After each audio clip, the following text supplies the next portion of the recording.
We are calling this kind of live to tape. And we are really excited to be here with Zach Kamenetz, and just saying hi to all those of you who are here watching on Facebook before we get started with the official show. So if everybody's ready, we will get started. All right. This is Judaism Unbound, episode 225, Jewish Psychedelics. Welcome back, everyone. I'm Dan Liebenson. And I'm Lex Rofberg. And we are here just after the holiday of Shavuot, which marks on the Jewish calendar the idea or the time when the Israelites gathered around Mount Sinai and Moses went up there and something happened over the course of 40 days. And Moses then came down with something that he said, now we got to do this stuff.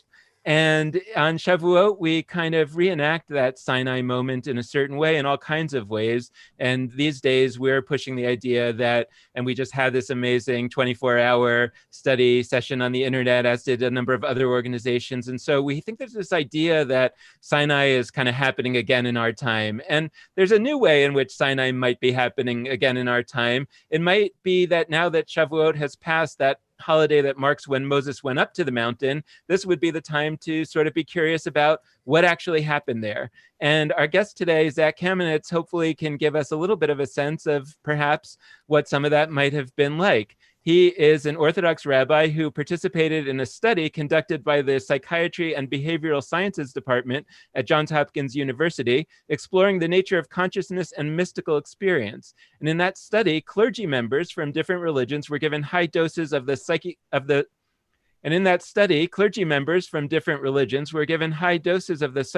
substance that is found in magic mushrooms, and their responses were studied. Zach's going to tell us about that study and its findings and his experiences and his work after the study.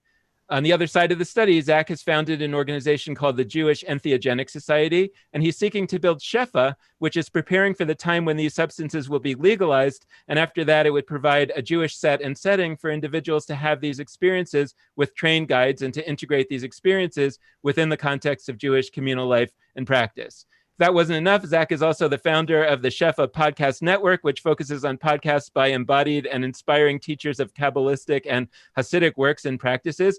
And he's the co-director of Beloved Berkeley, a home-based experience in Jewish living out of his house that weaves together study, singing, spiritual practices, and delicious meals and fellowship.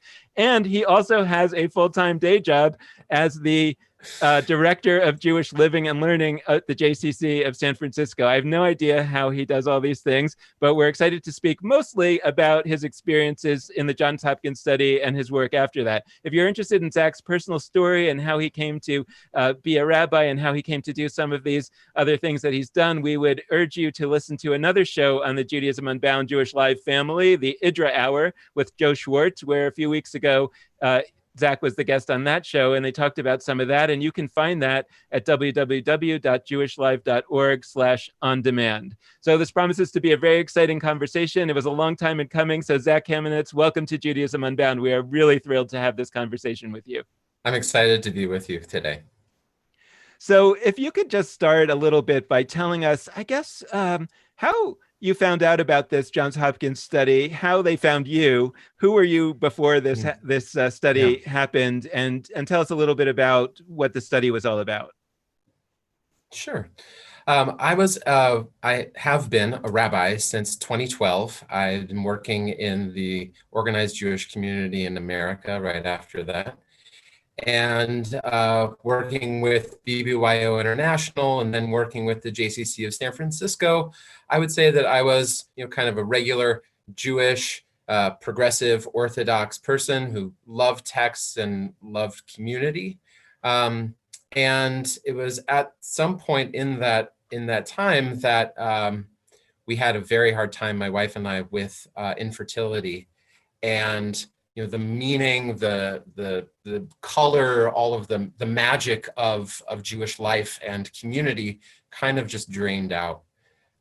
It was also at that time where a friend of mine sent me a rejection letter from the Johns Hopkins University study that you mentioned, saying that he was not eligible to participate in this religious leaders study because he had had a prior experience with psychedelics. So he forwarded it to me. I wrote to them, and I started communicating with one of the program managers there about how I would participate. It was a very intense process. There were a number of screenings.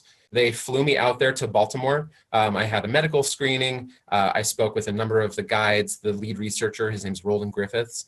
And it was determined that I was right for the study, not only my life circumstance, but the fact that I had never experienced psychedelics before. And then they tossed a coin. They saw that I would be in one aspect of the study and not the other, the delayed group. And then I scheduled two major experiences with psychedelics 6 months apart from each other. What does the delayed group mean? The delayed group means that you have to wait 3 months after your initial screening. So I think that's just part of the program design, is that they have an immediate group. You are scheduled for the next week or so. And then the delayed group to see, is there any difference in the data between the people who immediately go into these experiences versus people who wait, the anticipation, maybe talking about it. I don't know the precise details, but I think that there's something about that. Yeah. So can you give us a little bit of the context of the study? Like, what exactly were they trying to find out? Was there, and I guess maybe also a little bit about where we might be starting from on this idea of psychedelics. Like, I think a lot of us think of it as like some naughty thing that was being done in the 60s. And, right. And then Timothy Leary got in trouble, and then it kind of was all over. And Sure. Where's this going now in terms of science? Sure. So in the 50s and 60s, like as you mentioned, Timothy Leary, and also his study buddy, Richard Alpert, who then became Ram Dass. These were professors of psychology at Harvard, and they had had direct experiences with these psychedelics, magic mushrooms, as you mentioned, and began the Harvard Psilocybin Project. They were trying to understand what is the effect on patients who are experiencing PTSD, depression, OCD, other mental illness. But at the same time, we're starting to understand something about the nature of consciousness. And as they began to understand consciousness, they looked at different religious traditions that talked about not the psychedelic experience, but about the mystical experience. Like what happens when your consciousness is blown up, have the widest picture of the universe and your part in it. And these spiritual masters from various Eastern and Western traditions wrote down what they would call these maps of consciousness. So for example, the Tibetan Book of the Dead seems to describe when you're going through this process of dying, what do you see and what do you feel? And they took that to be from their direct experiences and from what others were telling them, almost a direct parallel from the experience of taking psilocybin. So they thought there is something here. But the Harvard Psilocybin Project was shut down. And several years later, all of these substances, magic mushrooms, peyote, mescaline, cacti, et cetera, they were made illegal under the Controlled Substance Act in the 70s by Richard Nixon. So all of the research that was completely shut down. All other countries as well put these in a class of regulation that said there is no human benefit to the research or even to the use of these things.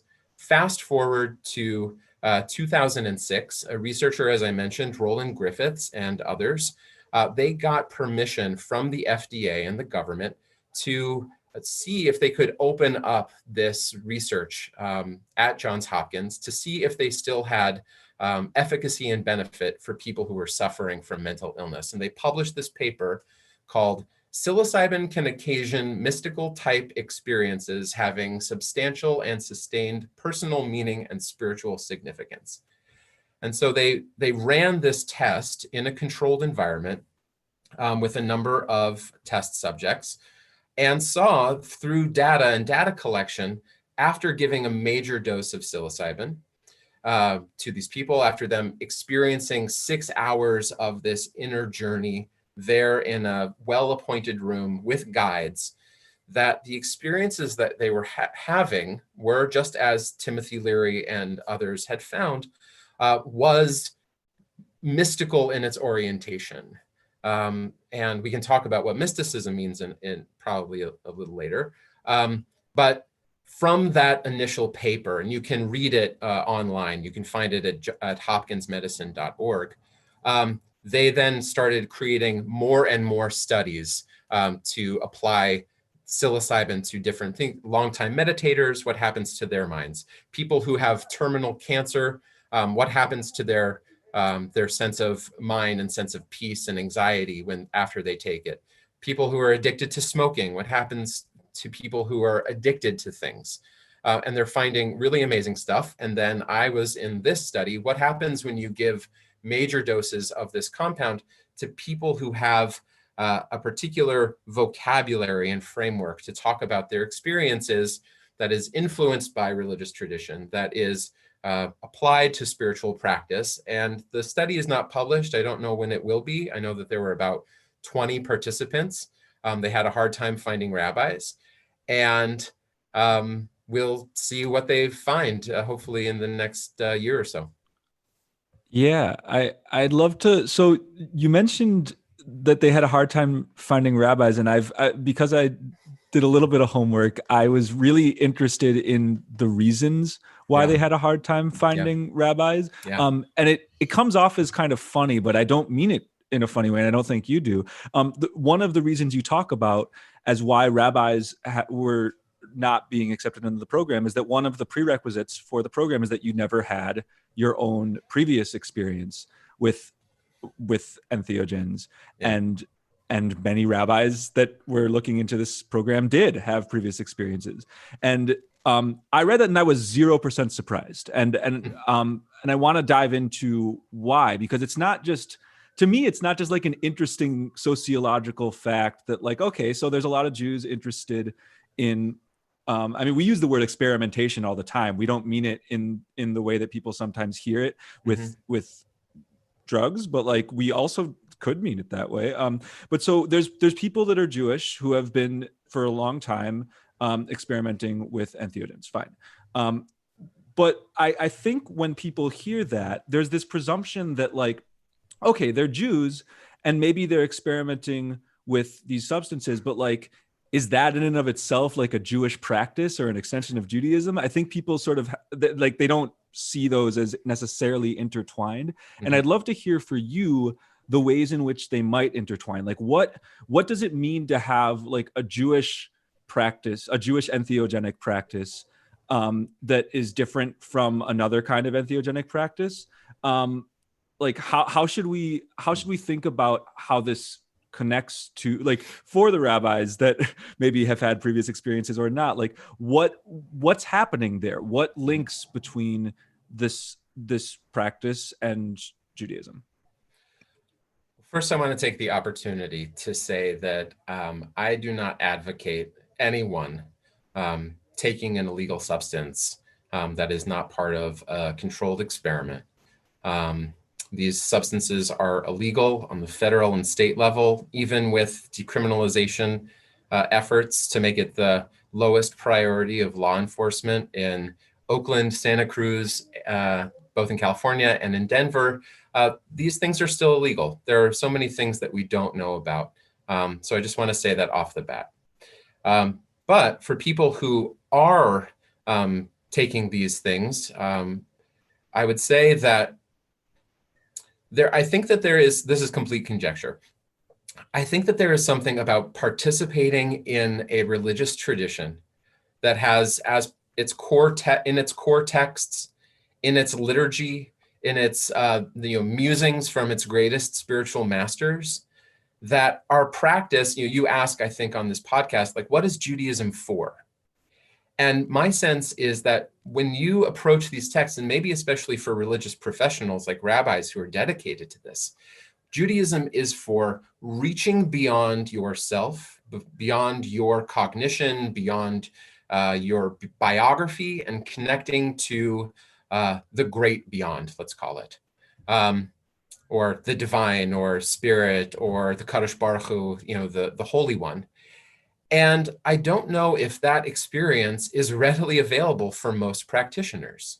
I don't think, if you daven 3 times a day, you say brachot all day, you give tzedakah, you put on tefillin, you teach your children Torah, will you inevitably have a mystical experience where you feel completely connected to the divine?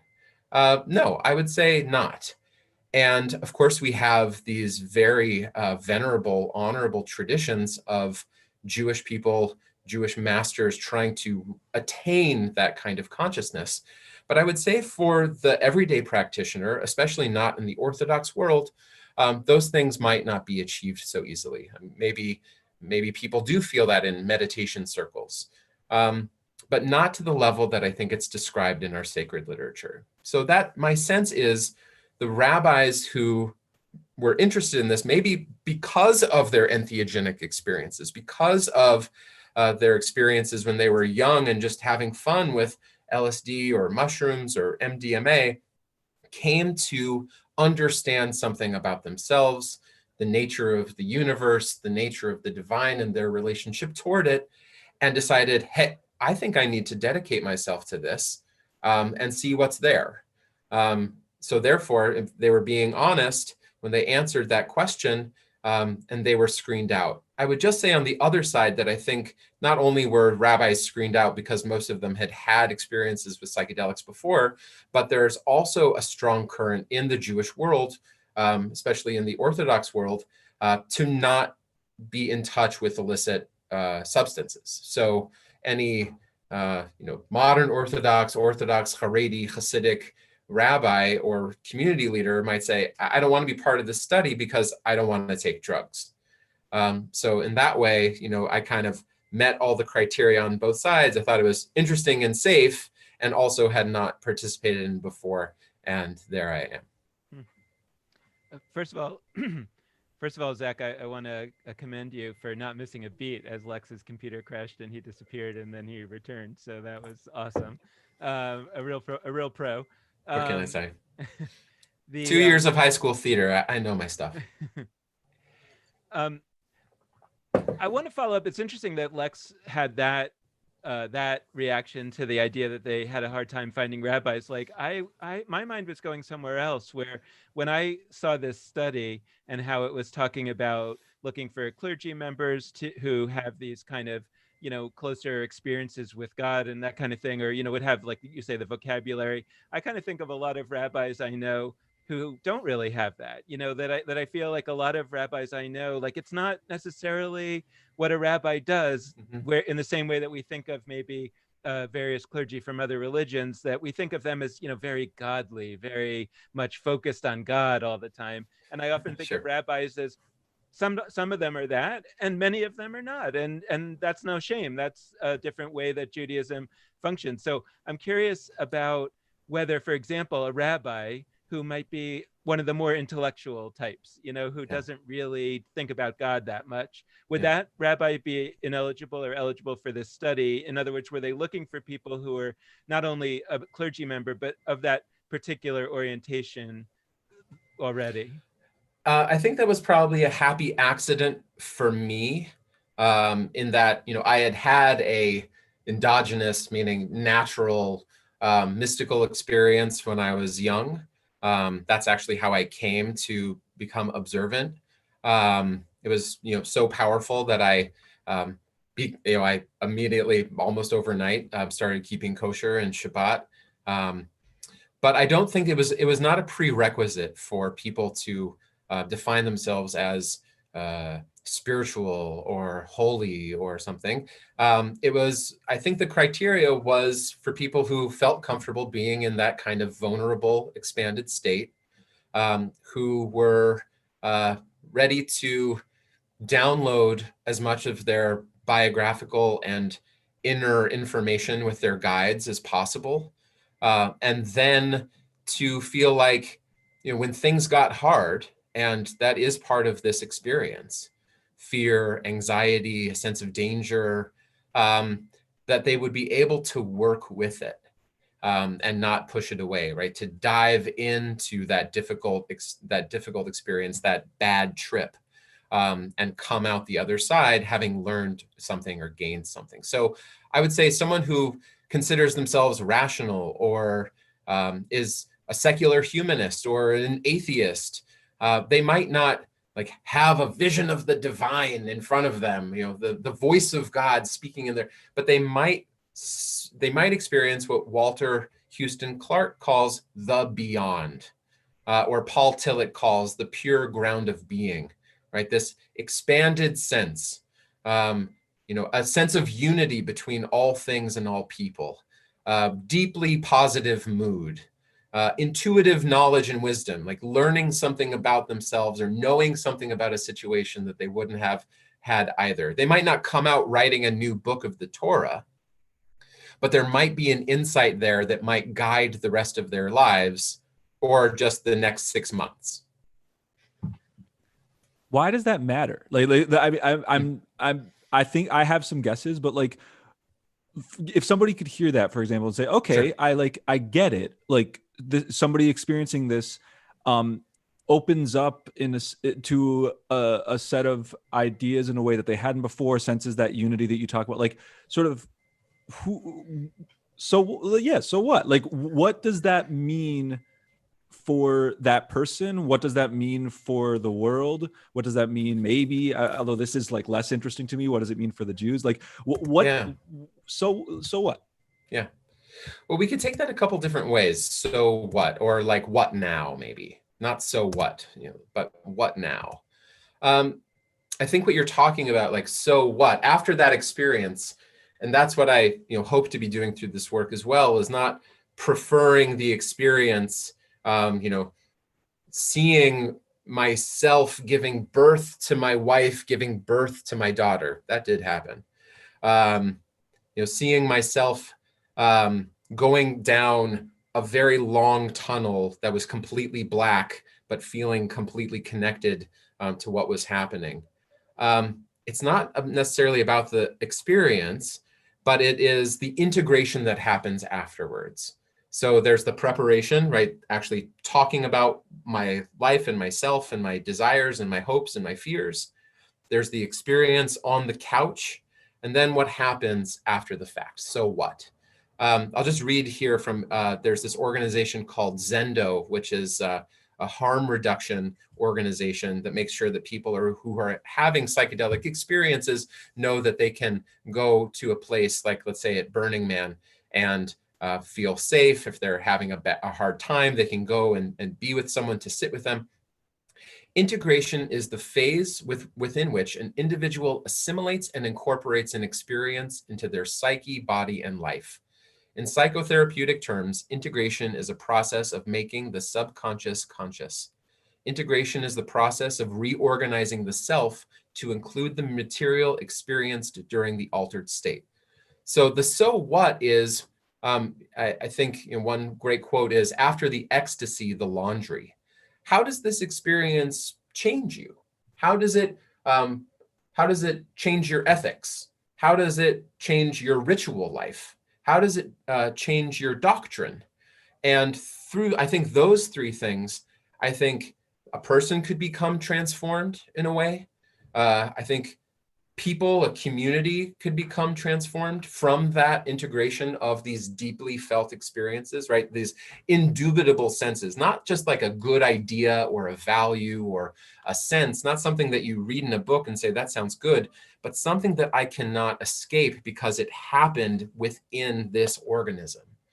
I think that's a different way of thinking about what next, not after a great song session, not after a wonderful davening, but in some way I feel like I have been transformed and have to do something about it. I think that's a different way of thinking about Jewish spirituality and religion that we don't really talk about, because the experiences don't have necessarily, might not have that kind of effect on the participant. They might in a way, in meaningful but small ways that don't necessarily last.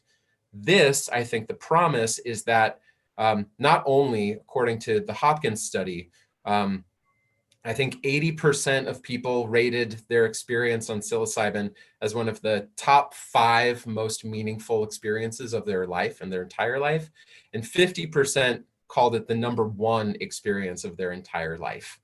And people felt that from 6 months to 2 years after. Could you imagine what would happen if a dedicated group of not rabbis, just regular normal Jews got together, did study, did this in a safe, supported, and legal environment, and then said, well, what now? What do we do with our tradition? What do we do with the texts? What do we do with the ritual that has been given to us now that we know something more deeply about ourselves and maybe about the universe?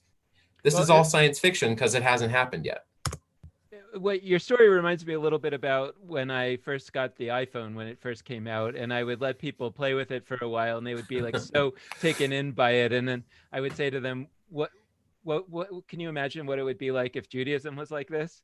Meaning that yes, I remember that it's not not only about what do we do next. I think it's about the experience itself, and I want to get into some of that a little bit because I'm trying. I have so many questions. I'm trying to sort of put them all together. I mean, some of them are like, I'd love to hear about what you experienced. The thing about giving birth to your wife, giving birth to the baby was very fascinating. I'd love to hear more of that. But it actually also reminds me of my sister was talking to me about the story. There's a famous story in the Talmud about an orchard, and 4 rabbis go into this orchard, and one of them goes insane, and one of them dies, and one of them becomes a heretic, and only one of them, comes out in one piece, Rabbi Akiva, basically. And my sister, after she read Michael Pollan's book about psychedelics, she wrote me, I think I know what was growing in that orchard, and I kind of am thinking about this question of the primary religious experience. Like if we think about the various maybe rabbis of the early days, but certainly the prophets, the people, and some of them sound like a really good trip, and some of them sound like a really bad trip. And it's really interesting to think about either because maybe they had some chemical help or not, or maybe they were somehow able to get themselves into a similar state of mind in a different way. But it sounds very much like if we take seriously the prophets, and that it wasn't just that they made stuff up and wrote fake books about it, they actually had some kind of experience. If we don't believe, for those of us who don't believe that it was actually God choosing them and coming down and doing that, but nevertheless, that experience should be taken seriously as a real experience. And it feels to me like what something like you're describing indicates is that experience really is real, and it can be real. And the way that we might know how most easily to induce it in our time is through psychedelics. And I know that there are other kinds of practices that have to do with like deep breathing or rapid breathing or something that induce similar things, or meditation. And so I guess I'm curious if you could talk a little bit about, as you're reflecting on this, about both kind of what might have been like, what was happening back then? I mean, that these people were having these primary experiences, and then I kind of feel like they somehow translated that into, Judaism, into these practices, and that over 2,000 years, maybe with more and more distance, they become more and more distant from that primary experience, and then it sort of feels like, well, they're not really getting us, I think, maybe to where their originators thought they would get us to. And what do we do? One option is to say, hey, and I guess that's my question about what do we do now in a world in which we can all have the primary experience? Granted, wait till it's legal, but should we be aspiring to all have that primary experience because that's really what it's all about? Or is there some sense, and like this is what I was trying to always say with the iPhone, it's like, if Judaism isn't being experienced like this, but I can have this kind of experience, and then I kind of say, oh, I wish that Judaism was like this. Maybe there's some way that we can do some repair work on Judaism so that it would feel like that without the drugs. Yeah. Wow. Okay. That's a lot, but that's a lot. So we have the time to explore it. And if I miss something, then you'll. It turns out that Dan has the multi-part question, and Lex is just chilling. That's cool. It's rare. What was happening?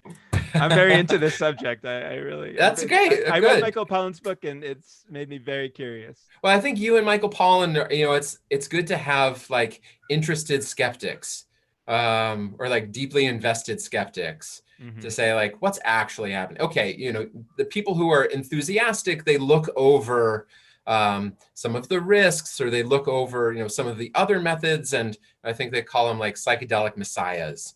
And it might sound like I am like psychedelic messiahing, but I'm actually more interested in the states of consciousness and not necessarily in the means, because like you mentioned, there are many means to this, but I think, as you mentioned again, this is the crash course in getting to the top of the mountain. We could walk up the path. We could even take a helicopter ride up to the top, but kind of taking a rocket ship is a completely different thing. So what was happening to the biblical prophets? There's so many books that I haven't read. And one of the books that I might recommend that I haven't read is, I think it's called DMT and the Spirit of Prophecy. Yes, DMT and the Soul of Prophecy by Rick Strassman, A New Science of Spiritual Revelation in the Hebrew Bible. And I think he's a longtime investigator into this compound called DMT, or dimethyltryptamine, which is present in the human body. It's present in different kinds of plants. You can synthesize it, and you can turn it into small amounts that you then imbibe. I think in his study, people were on like a constant drip of it for a while. I think there's even the Soul of Prophecy the spirit molecule, DMT, the spirit molecule, you can watch on YouTube. And I think that what he says is not that these people were, burning bushes and inhaling acacia wood smoke and having these radical experiences, but it is possible in the human mind to generate enough of this chemical, either through extreme circumstances within the body, complete mental focus and practice, or things just kind of occurring to people, like St. Paul, on the road to Damascus, just being overwhelmed by light and a vision. Something like that did happen to me when I was young. I didn't start a new religion, but I started on my own spiritual path. And I imagine that what these people were going through, and I really appreciate that you said that they were real experiences and not made up, was entering into this expanded state. And we don't have a record of people smoking or eating or anything, but merely that they happened. We don't have the circumstances with which they happened, or the training that they went through. And we have some training in the Hebrew Bible, at least with some prophets. But they had this vision that was completely real to them. They had either a vision that they could see, like thinking about Yechezkel and the chariot that was moving, and it was so elaborate and psychedelic, you could say. Or Yechezkel Jeremiah, is the book of Ezekiel for folks. the book of Ezekiel. Thank you. Or that they had a profound sense of the political situation happening in Judea, and what the community needed to do at that point. Either it was to repent, they had to do tshuva, they had to look at their actions and see how their political circumstances were somehow connected to the way that they were running or not running their society. What led to this? Something about how particular mitzvot, particular commandments, were supposed to actually be enacted after people had strayed from what the larger vision of what that mitzvah was supposed to be. So that is, I guess, that is possible in an expanded state. I did not have a vision of what I think all Jews or all people. I didn't have a world vision. I had a workplace vision. At one point in my first trip, I saw a giant tree, and I immediately knew that this was the Eitz HaChaim, the tree of life, that Kabbalistic structure that shows the 10 points of emanation from the beyond, the Godhead or whatever. And I saw that there were these 2 points, left and right, blue and red, that were emanating energy and flowing back and forth from each other, red to blue, red to blue. And I immediately understood this in the context of something that was happening in my professional life, that I had been too generous, I had been too compassionate and magnanimous with the situation, and now had to turn my attention toward more boundaries, more constriction, more discipline, because this situation was deleterious to my spirit, but also to my workplace environment. And immediately after I came home from Johns Hopkins, I started taking actions only because of that. Maybe I would have gotten to that insight later, but maybe not. And so in a small way, then that's a reflection of seeing something, feeling something, intuiting something, and then doing something about it. And perhaps, these prophets were so great that they could do it on a national scale. They could do it for all of Israel, or Isaiah doing it for all of the world. So maybe that's about what was happening. Now, should we aspire to it? I would say maybe yes and maybe no. Not everyone is a prophet. Not everyone is a mystic. I think this will always be something that is for a small, not elite necessarily, but I would say hyper-focused and dedicated group of people. And perhaps they just have maybe those people have more of a role in organized or disorganized Jewish life. I don't think we talk as often as we should about these mystics among us. I think that we still experience the mystics among us in the liberal world necessarily might have some bashfulness, spiritual bashfulness, as Heschel calls it, about talking about, I had a vision, I had this deeply important dream, I saw something that I can't explain, and it's now working, it had me, and now I have to do something about it. I think, by and large, for 200 years or so, because of the Enlightenment, the Haskalah, because of acculturation, assimilation, I think the work of liberal movements like Reform Judaism, who saw things like Kabbalah, Chassidut, everyday mysticism, and said, this is something that we cannot tolerate. It was beyond, what do I want to call it? Hold on. I'll just go back. This is something that they couldn't tolerate because it was not something that their neighbors would probably look favorably upon and to integrate into polite European society. And it was mostly jettisoned by Western Jewish practitioners and communities. So it has always been present in everyday Judaism. The texts are available. They might not be well understood or even learned by most people. The practices are written down and even still communicated from teacher to student. But it's not part of our Jewish day. It's not part of our Jewish month for most communities.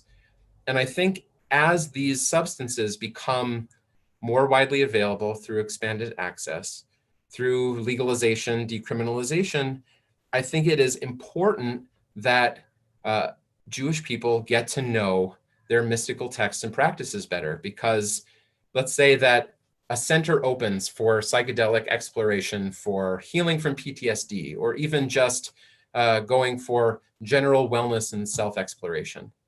I think it's important for people to know what their heritage has to say about the preparation, the exploration, and the integration of these experiences. And there's a lot of material. So I would like to get started now. It might take 15 years to build from now to the point where most people can experience, but there's a lot of work to do. So collecting these texts, getting to know these teachers, translating them and getting to understand them, knowing more of the practices that don't have anything to do with psychedelics or entheogens, and being able to explore now what it means to have a mystical state of be in a mystical state of consciousness for the time when these things become more normalized in our society. There should be a Jewish place, a Jewish space for it, but we need to do the work now to understand what that will mean. Yeah. I liked that Dan hopped right into the prophets. I was also thinking about biblical text and some tie-ins here, but a very different area of the Bible. I'm I'm going to be ordained as a rabbi in not too long, and I'm working on my Bismillah. rabbinic teshuvah. Thank you.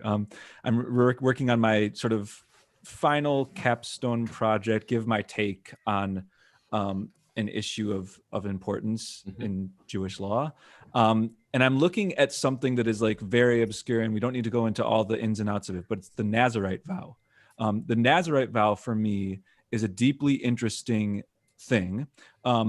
Because, and once again, you don't need to know the details, but basically it is an intensive experience by an individual of an attempt at sort of transcendence, an attempt at closeness to God. That appears to be sort of what it is in the book of Numbers when it's brought up. And like entheogens, by the way, it is seen in all sorts of eras and contexts as very dangerous.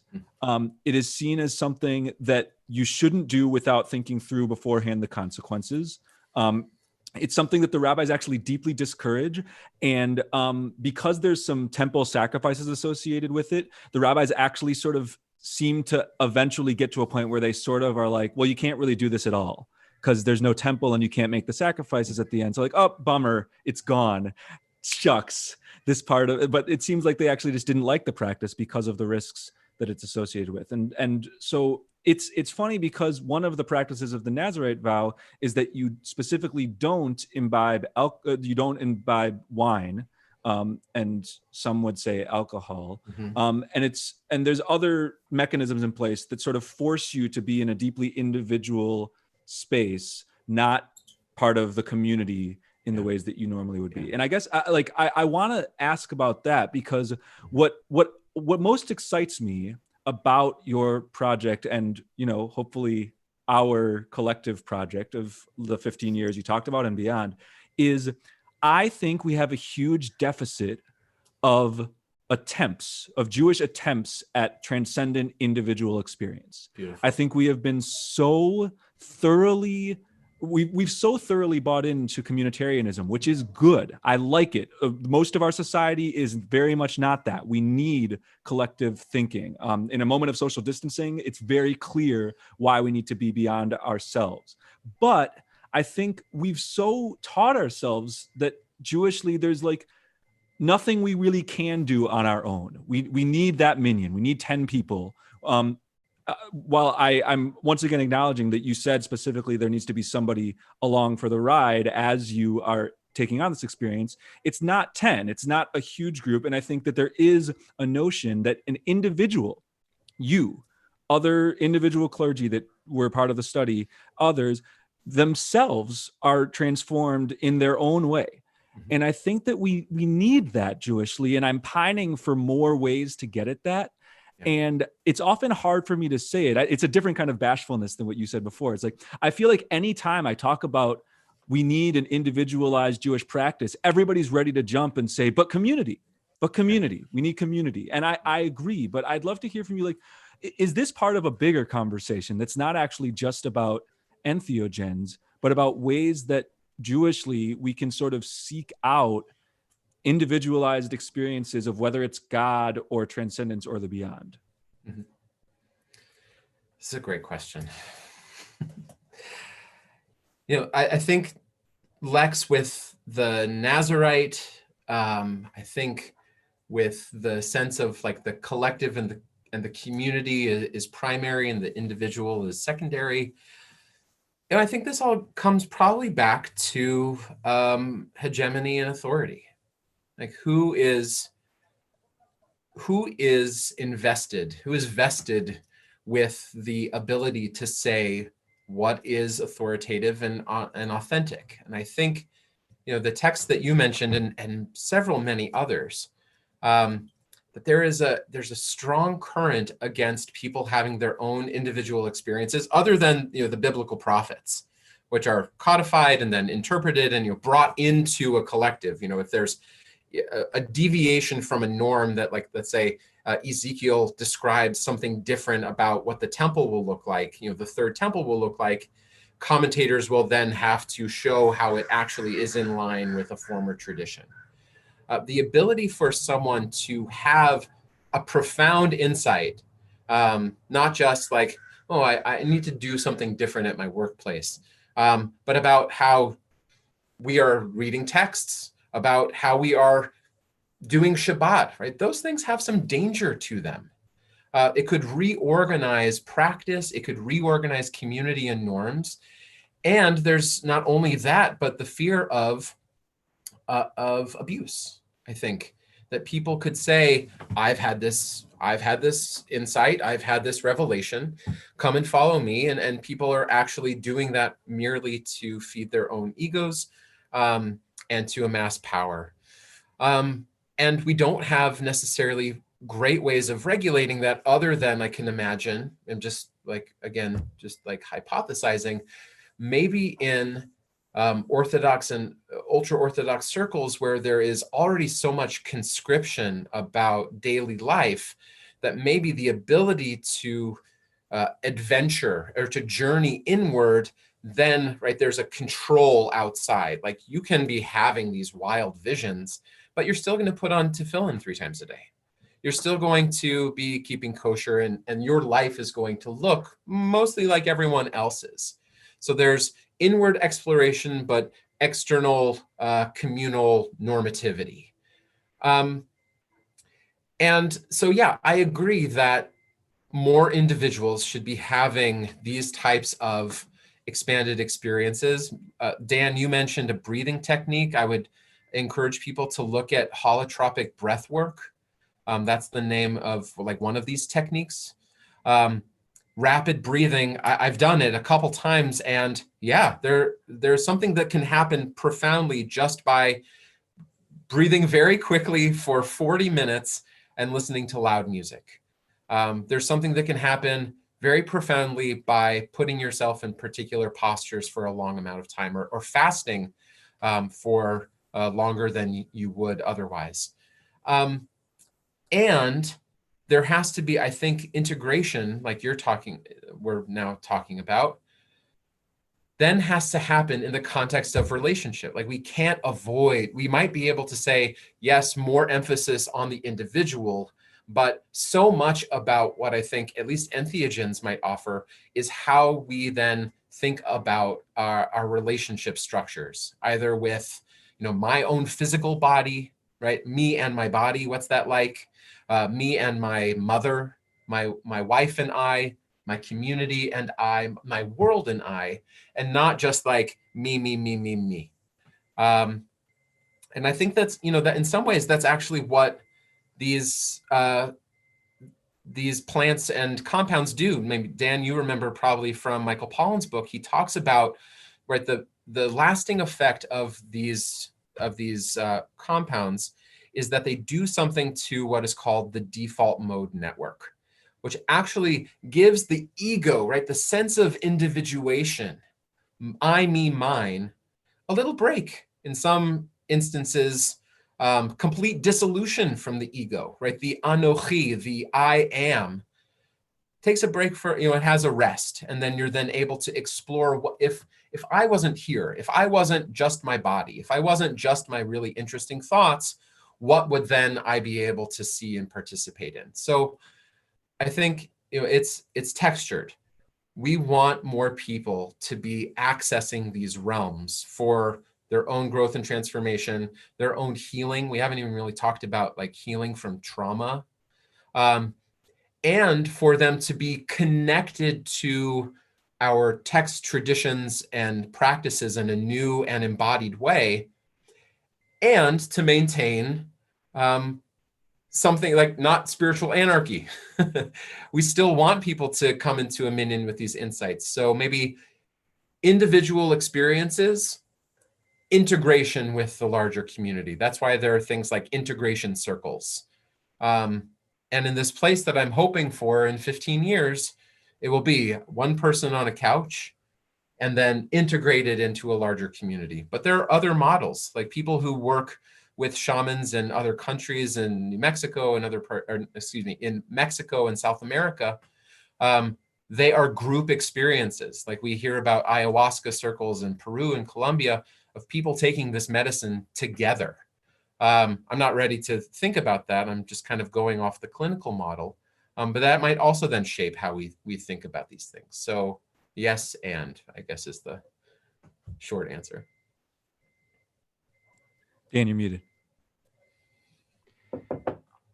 When we talk about this, I mean, there's so many directions. I wish you would do a weekly show on jewishLIVE so that we could continue this conversation. Do you have full funding? No, we don't have any funding. No. But, okay, well then we're gonna have to wait. No, but I don't want to end because but I actually want to go back to what you were talking about earlier, and I'm curious about this as a vision or as an idea, and just as something to bounce off of. Like, I think what I'm trying to get at is that when somebody, especially with a kind of more intellectual bent like me, who hasn't had a lot of these kind of experiences, not only with psychedelics, but like I haven't even been to Burning Man, Sure. I have, right, like I haven't done these kind of things. And when I encounter somebody who comes from that more mystical, spiritual world, I actually have a lot of respect for it. I actually feel like there's something real there, but I have a hard time accessing it because it's kind of very beyond my experience and my orientation. I have a sense that if I did what you did, if I had this one experience in a controlled environment, et cetera, then I would have kind of a point of reference.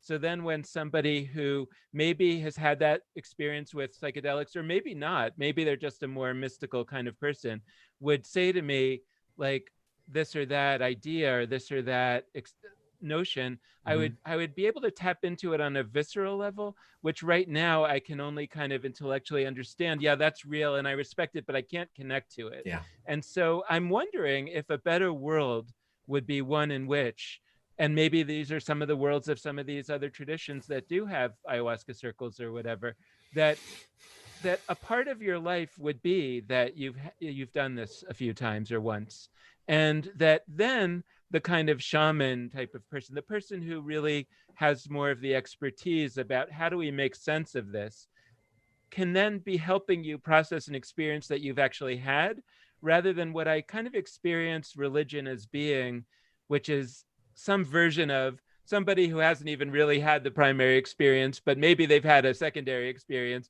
trying to in some way lead these people who haven't even had the secondary experience, maybe they have a tertiary experience, to try to somehow do something spiritually elevating. And I think it tends to not work, to the frustration of everyone. And I'm wondering if that maybe, precisely in a post-enlightenment world in which we have, through our experience and our training, become even more distant from some of those ways of experiencing the world, which after all are core to our nature, whether through evolution or through creation, however you want to see it. And we are really removed from that. And I actually like the idea of calling some of these things medicines, because I feel like maybe there actually is a kind of a medicine that is needed to deal with some of the harms that we have done to ourselves by kind of removing ourselves from some of the natural state of being. And I just sort of wonder what you think about that. I mean, I know that that's not your short-term aspiration, but I wonder, like, would that be a better world, or is it not so much a better world? Because, as I also totally acknowledge, these things are dangerous in many levels, and maybe it's not meant to be fully democratized. Maybe that's where Timothy Leary got in trouble. Certainly that's where he got in trouble with the government, but maybe it wasn't a good idea. I guess I'm just curious how you're putting all that together from this vantage point. Well, I definitely, I can't say enough or as often as I should that the things that I'm talking about, even in legal environments, or even if, flying down to Peru or being in a medical study, these things are not for everyone. There are so many reasons why people get screened out, not just because they did it before, but past family history with mental health, their own mental health. There are risks that are involved. And so that's why I think it's about all of the modalities, but this one just being the most reliable and repeatable one. But yeah, I think, Dan, what you're talking about, again, back to Pollan's book, is, he was able to kind of synthesize all of his experience into like something very, like, I think, meaningful and concise. is that he was able to take a break from his own subjectivity and the objectivity of everything else, right? Not just me as a subject, then that I objectify things. And that he then kind of diagnoses the world as having like a sickness that needs a medicine for that, right? Environmental degradation, human rights, everything where we try to assert power and control over something else has become demonic, I would say. And so if we can take a break from that because of these medicines or other modalities, we might then not destruct our entire world and society because of amassing things for our own desire. Can you repeat the other part of your question that I haven't answered yet? I mean, I think it's really just a question of, I'm trying to get at this question of like, would people be able to better tap into? Yeah, great. Okay. So I saw a Facebook post the other day sorry, can you start this part with like, and to the other part of your question? Yeah, good. And to the other part of your question, I actually saw an example of this on Facebook the other day. Someone was describing something about reading Rabbi Nachman, powerful, mystical practitioner, incredible community leader, and writer of mystical reality and truth. And I know this person, I know where he comes from, and I know what he's interested in. And he said like, oh, this is just a laundry list of this is like that is like this, this reminds me of this, right? Just like free association, but with no meaning. And from his rational perspective, that kind of mystical association holds no content. But from someone who has had a direct experience of that, to say like, yeah, I remember when I saw shapes forming in and out. I don't know how long it was, but I saw that all of these concepts, all of material and matter were merely just coming into being and out over and again. And I can then read that inside Rabbi Nachman's text. Maybe he didn't take a pill and see that, but he saw that all of these concepts in some way are connected to each other and have something to say to each other. And someone who has not felt that deeply, who has not experienced the unity and dynamism of all things over time, how could they know? And I think then that like the process that you have described, and that's the process of secularization, Peter Berger calls it removing this sacred canopy where we can feel divinity or unity in all things because of industrialization, technology, our current acceleration of technology and secularization, that we can't even access it.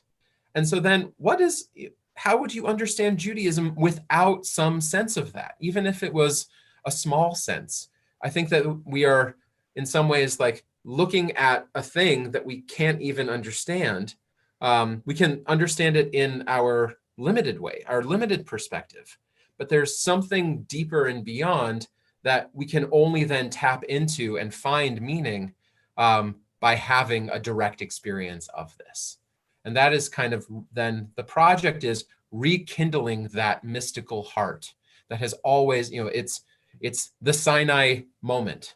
It is the moment that a mystic Abu Lafia was trying to tap into by moving his head in particular ways with different letters and vowels to come into a trance.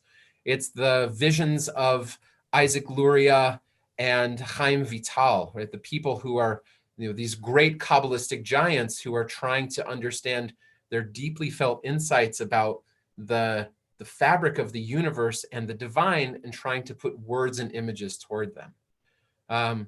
If we could breathe deeply for 40 minutes and say, whoa, I never expected that I could turn into a bird, and that I had that experience of turning into a bird for 40 minutes just by breathing deeply. That might then change my relationship to some things that I find to be Narishkeit, nonsense, kind of like just like weird. And then to see that there's actually profound truth in these real experiences that I just couldn't access or understand before, right? That's the sense of, if you know, then you know, hamevin yavin, and Rav Biggie, Big Papa's, and if you don't know, then now you know. So how do we get more people to know that, and to access things about our culture and our tradition that are often laid, just by the wayside? They're stuck in translation, they're inaccessible, and then seen as kind of meaningless or silly.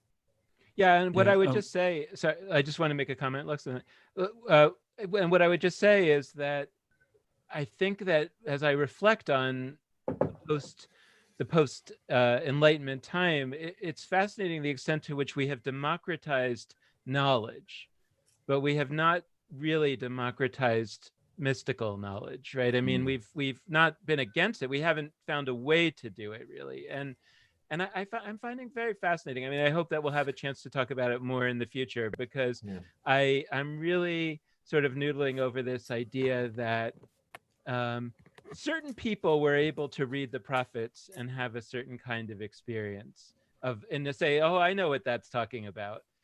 But we are not among them, or I am not among them, right? Yeah. I am among those who read the prophets and say, I get that they saw something, but I don't know what that was. So therefore, I need someone in the middle to translate that for me, and I have not found anyone to do a very good job of that. So therefore, the prophets are kind of very distant from me in a way that I think is a net loss to me and to anything that we're trying to do here. And so it's not only that I want to have a primary experience of God, let's say, or of the universe, but it's saying that I would like to have a primary experience that would allow me to then access the prophets or access those who have had other primary experiences in a way that I currently can't. And it's interesting just that when we talk about democratization of Judaism, we tend to only be talking about the fact that we now have, I only tend to be talking about the fact that we have education now, and that we have mass education, and not necessarily the fact that we have other potential mass means of accessing other dimensions of Judaism. Yeah, thank you. The we in everything that you've just said, right, that actually stands for, I think, a very small window of Jewish time and society. I think Jews from North Africa, from Yemen, Jews that have been part of Hasidic culture and spirituality, Jews who have had these texts and these practices in their daily life are continuing a through line that has been happening for centuries. And it is we who live in this little bubble that is devoid of truly valuing mysticism and these experiences as the heart of our culture and our practice. But we're in the minority. We are in the minority.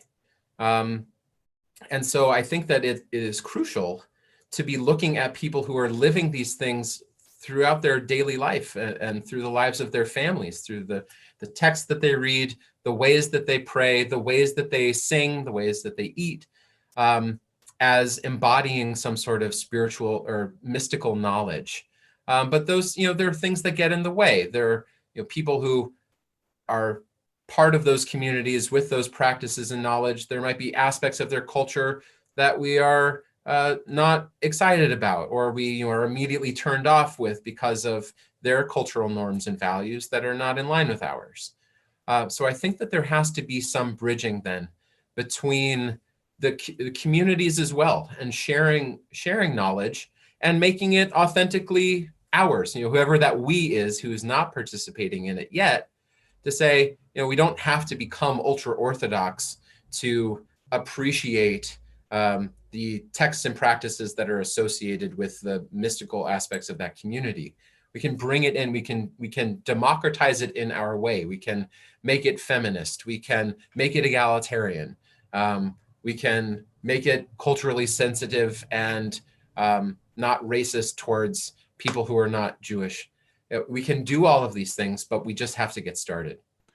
So that's a perfect segue to the topic I wanted to make sure we fit in before, and topics to the person I wanted to make sure we brought in talking about taking mystical teachings and finding ways to map it onto feminism, onto anti-racism work, onto, like, to me, it would be very silly for us not to bring up Zalman Schachter Shalomi, who, I mean, we've invoked many times in our podcast because sort of the work that we're trying to do in envisioning a new era of Judaism, you even use the term paradigm shift that he popularized in Jewish circles, from Thomas Kuhn, who I know, who Zalman was quoting and we were quoting.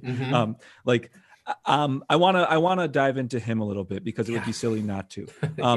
Like, we have a person in American Jewish history, from the 20th century, from not too long ago, who I would argue got this train in motion. I mean, you talked about a 15-year effort. To me, your 15-year effort is an extension of, I don't know, 40 years, 40, so a number of decades. Starting in the summer of 1963. There you go.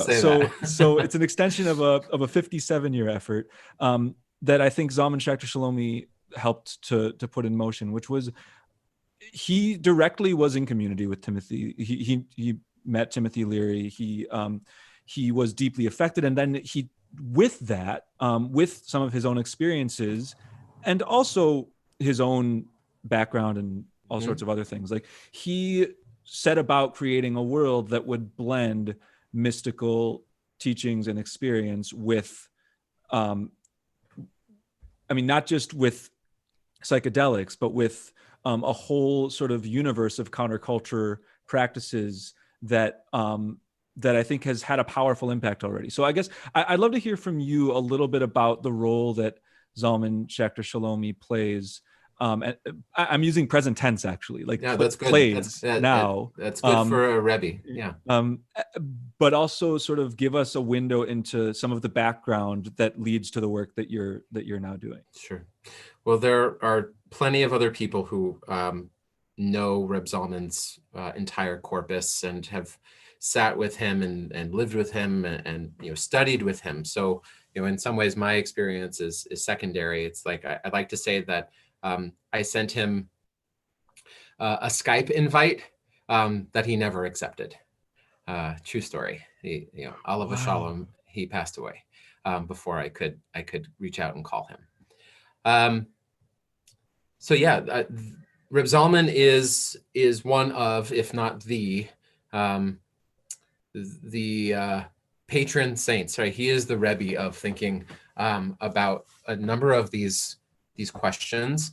And we have a primary document, right? That's like also very exciting. If you go to my website, zachkamenetz.com, you can find a link to one of my projects, which is we have transcribed the original trip report. You mentioned that he had been with Timothy Leary. He had a relationship with Timothy Leary. I'll go even further to say, the first time that he took LSD, one of these major classes of psychedelics, was with Timothy Leary on a day off from working at Camp Ramah in 1963. He wrote about 40 pages about what happened on the way there, when they got there, and his integration process afterwards on the ride home. It's a fascinating document. It was published before in another collection, but it had been highly edited because of all of the Hebrew and the Yiddish. And so now we have transcribed the original document that you can find. We are continuing to actually write a commentary.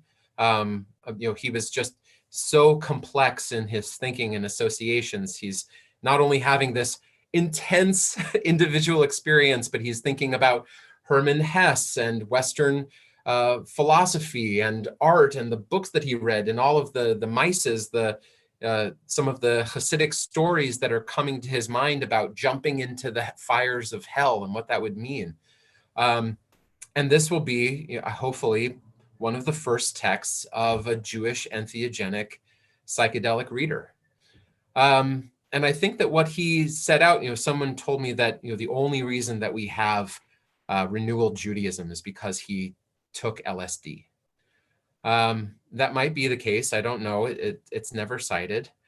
But I think what Reb Zalman showed, and through his experiences, is that not only can we have these direct experiences with what I continue to call the beyond, but that it would lead to greater commitment to the Jewish project.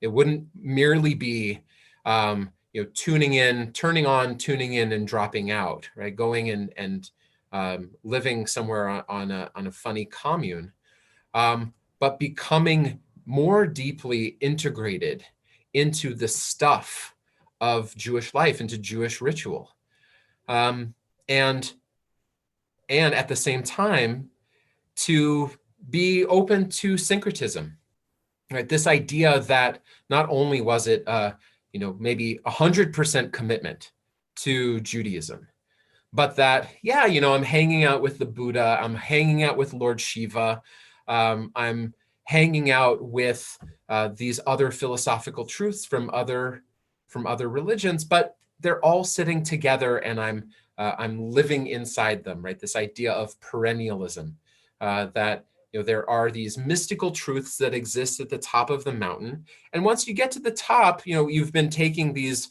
winding roads up the hill, up the mountain of consciousness. They seem to be different. They seem to have different degrees of difficulty and different aspects. But once you reach the peak, this peak experiences, you all reach the top at the, and there's more similarity than there is difference. I think there's also something uncomfortable about that. I'll admit here live and on camera that, because of my experiences, I deeply, deeply love and appreciate Hindu kirtan, right? It's this kind of ecstatic singing tradition. I sing these words that are about Ram and Shiva and the entire Hindu pantheon, but I understand them as having something to do with my life as a Jew who is in community with the Kadosh Baruch Hu. It's not, I don't think of it as a avodah zarah, as idol worship, but there's something to it, and I can't fully explain it, but it brings me to some place that Joey Weissenberg and Hadar and Nugunim just can't. And I think that was also what he was advocating for. So these two things, right? Full commitment, syncretism, and to blend them with our current sensibilities is a really rich tapestry that even 57 years later we're really just trying to get better at and know more about. And it seems like an amazing movie, Rev Zalman's Day Off. I'd like to see that. And show note for next week, we're going to be interviewing the director of Camp Ramah about their employment practices to see about how I would like to read the article by the director of Camp Ramah, like the other side of the story, like what my staff took a day off and, went to have LSD with Timothy Leary, and how did they feel about that? Well, he already, he was already, and I've done interviews with as many people as I could that were there with him at Ramah, some of his family members, some of his biographers and archivists. He already was pushing the boundaries at camp. And so this was just another step in that boundary crossing that made him in a lot of ways, beloved. It was not only that he was, trying to get everyone to freak out on making their own tallis, but he had a huge heart and really shared that with people more than anything. That's what abides, is that his deeply felt connection to other people, I think, more than just his brilliance, more than his leadership, more than his ability to communicate his ideas. There was just so much love and appreciation of others and their journey, and this kind guidance. I don't know another person that exists at least, in my life, I'm seeking those people. Who are our spiritual masters that we're turning toward? Do we even have them that could give us that kind guidance, firm guidance, but kind as well? Wow. Dan, I think we got to close out, but this is, I'm just going to, we'll be back. Yeah. Be back. Thank you so much, Zach Kamenetz, for joining us. This has been a fantastic conversation. There's so much for us to continue meditating on, experiencing, and it's just really fun to be thought partners with you. Thank you both. This is exciting, and to be able to share these ideas with you. My projects, they're all on my website. I'm hoping to be the world's first rabbinic psychedelic assisted therapist, and always just wanting to educate and advocate our community and more communities about what this work really means. It's already happening, and I'm hoping to continue it. Absolutely. Thank you so much. And we're going to close out our episode. Thanks to all of you out there listening or watching, if you're watching via Facebook Live.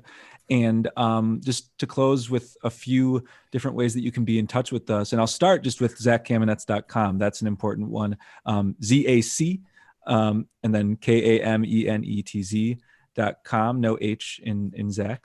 And that is a really amazing resource pathway into learning more and exploring more of what Zach is offering with all these projects. And then there's the different ways you can be in touch with us, Jewish Live and Judaism Unbound. Those are both us. So there's jewishlive.org and judaismunbound.com, our two websites. There are our Facebook pages, Jewish Live, all one word, and Judaism Unbound. There's our Twitter handle, which is just @Judaism Unbound. And also you can always email us. We really deeply appreciate hearing from everybody. And you can do that via lex@judaismunbound.com or dan@judaismunbound.com. The last request we like to make is that we really deeply appreciate any amount of financial donation that you can send our way. And you can do that via jewishlive.org/donate or judaismunbound.com/donate. So thank you so much for listening. And with that, this has been Judaism Unbound Live.